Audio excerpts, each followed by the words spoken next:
ഇനിയിപ്പോ നമ്മള് അടുത്ത ക്വസ്റ്റ്യൻ 10ാമത്തെ ക്വസ്റ്റ്യൻ ആയിരുന്നു പഠിച്ചത്, പുനർജന്മത്തിൽ നിന്ന് എങ്ങനെ നമുക്ക് മോക്ഷം പ്രാപിക്കാം. ഇനിയും 11ാമത്തെ ക്വസ്റ്റ്യൻ ഇതാണ്. പുനർജന്മത്തിന്റെ ഉദാഹരണങ്ങൾ. ഈ കലിയുഗത്തിൽ ഒരുപാട് പുനർജന്മം ഉണ്ടെന്ന് ഞാൻ പറഞ്ഞു. അപ്പൊ കലിയുഗത്തിലെ കുറച്ച് പുനർജന്മങ്ങളുടെ ഉദാഹരണങ്ങൾ നമ്മൾ പഠിക്കാൻ പോവുകയാണ്. ഒരു 13 പേരുടെ ഞാൻ പറയുന്നുണ്ട്. എല്ലാവരുടെയും കൂടെ ഉൾപ്പെടുത്തിയൊന്നും പറയുന്ന സാധ്യത, അതുകൊണ്ട് പ്രധാനപ്പെട്ട 13 പേരുടെ നമുക്ക് പറയാം. അപ്പൊ കലിയുഗത്തിലെ പുനർജന്മങ്ങൾ ഞാൻ പറഞ്ഞിട്ടുണ്ട്, ഈ ലോകത്തുള്ള സകല മനുഷ്യരും പുനർജന്മങ്ങളാണ്. ത്രേത, ദ്വാപര, സത്യയുഗത്തിൽ ഉണ്ടായിരുന്ന സകല മനുഷ്യരും പുനർജനിച്ചു വന്നിരിക്കുന്നതാണ് ഈ കലിയുഗത്തിന്റെ അവസാനം.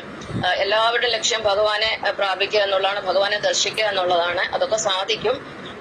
അപ്പം ഈ ഞാൻ ഷീല ടീച്ചർ യോഗിയാണ്, ഒരു വിഷ്ണു യോഗിയാണ്. യോഗി തന്റെ ത്തിന്റെ കണ്ണിൽ കൂടി, അല്ലെങ്കിൽ തന്റെ ജ്ഞാനമായ കണ്ണിൽ കൂടി കണ്ട കാഴ്ചകളാണ് ഈ പറയുന്നത്. അങ്ങനെ തിരിച്ചറിഞ്ഞവരാണ്. അതിൽ ഒന്നാമത്തെ നമുക്ക് കേരളത്തിൽ തുടക്കം. കേരളത്തിനെ ടീച്ചർ വിളിക്കുന്ന കേലങ്ക എന്നാണ്. അപ്പൊ കേലങ്കയിൽ നിന്ന് തുടങ്ങാം. നമുക്ക് കേലങ്കയിൽ നിന്ന് തുടങ്ങാം. ഒന്നാമത്തേത് മാതാ അമൃതാനന്ദമയി അമ്മയാണ്. അത് കൽക്കിരാമന്റെ ഗുരുവാണ്. മാതാ അമൃതാനന്ദമയി അമ്മ പരശുരാമന്റെ പുനർജന്മമാണ്.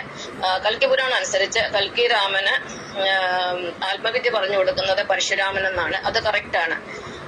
അതുപോലെ തന്നെ പരശുരാമന് വൈഷ്ണവ തേജസ് ഉണ്ടായിരുന്നു. അത് ശ്രീരാമാവതാര കാലത്ത് ശ്രീരാമചന്ദ്രന് പകർന്നു കൊടുത്തു. എന്ന് പറഞ്ഞ പോലെ 1995 കൽക്കിരാമന് ഗുരുവിന്റെ അടുത്ത് എത്തിയപ്പോൾ തന്നെ ഗുരുവിന്റെ വൈഷ്ണവ തേജസ് കൽക്കിരാമനിലേക്ക് പകരുകയും ഇപ്പം മാതാ അമൃതാനന്ദമയി അമ്മ ശൈവ തേജസ്സുമായിട്ടാണ് ഇരിക്കുന്നത്. ശിവശക്തിക്ക് രൂപിണി എന്നാണ് അമ്മയെ വിളിക്കുന്നത്. അമ്മ ശിവശക്തിയുമായിട്ടാണ് ഇപ്പൊ ജീവിക്കുന്നത്, അതായത് ഭൗതിക ശക്തിയുമായിട്ട്. അടുത്ത രണ്ടാമത്തേത് നമ്മുടെ കേലങ്കയുടെ മഹാരാജാവാണ്. അദ്ദേഹം രാവണന്റെ പുനർജന്മമാണ്. രാവണന്റെ സ്വഭാവങ്ങൾ എന്ന് പറഞ്ഞാൽ ധൂർത്ത്, അഹങ്കാരം, കൊലപാതകം, പിടിച്ചുപറി, അടിച്ചുമാറ്റല്, സ്ത്രീകളെ മോഷ്ടിച്ചുകൊണ്ട് പോവുക, അങ്ങനെ ഒരുപാട് ദുർഗുണങ്ങളുള്ള ആളായിരുന്നു രാവണന്. ആ രാവണന്റെ പുനർജന്മമാണ് നമ്മുടെ കേരള മഹാരാജാവ്. അദ്ദേഹത്തെ തോൽപ്പിക്കാൻ ആരാലും സാധ്യമല്ല. എന്തെല്ലാം കേസുകൾ, എന്തെല്ലാം പ്രശ്നം ഉണ്ടായാലും അദ്ദേഹം തോൽക്കുകയില്ല. പക്ഷെ അദ്ദേഹം ഇരിക്കുന്നിടം മുടിയുകയും ചെയ്യും. അതുപോലെ അവിടെ സർവനാശം സംഭവിക്കുകയും ചെയ്യും.